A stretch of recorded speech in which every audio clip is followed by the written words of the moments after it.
The air in New York is actually really quite good. They produce a lot of emissions, but because it's surrounded by water, they get away with murder. Hi, my name's Michael Pinsky. I'm an artist. This is the pollution pods, and I'm going to take you through some of the domes which have polluted air from various cities in the world. So we're now in Norway, and the air is quite pleasant here because we have this filter that's filtering out all the bad toxic parts of the air.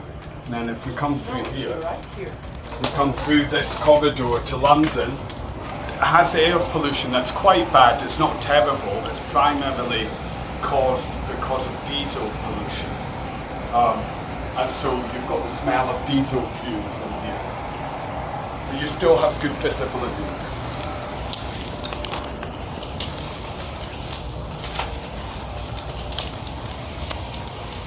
This is New Delhi, and New Delhi has many different types of pollution. It has pollution from toxic rubbish that's burnt. They also burn crops, and they have poorly surfaced streets, so there's lots of large particulates, hence why it's quite hazy in here. It's hot and it's humid. And now we're in Beijing.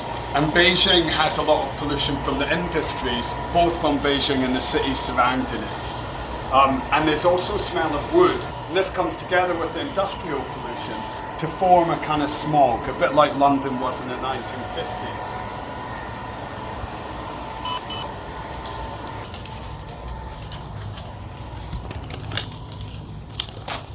And this is Sao Paulo. And Sao Paulo has a pollution level similar to London. It's not terrible, but it has a very different flavour to the pollution because they use ethanol as their fuel base, not diesel. So you've got quite a kind of vinegary, alcoholic sort of smell in this space. And there's also down here, if you have a look, this is an ozone machine, and Sao Paulo has high levels of ozone, so that makes your eyes sting and the inside of your nostrils sting as well. So when you come back to Norway, it seems very pleasant in comparison. So that's a very brief introduction to the pollution pods.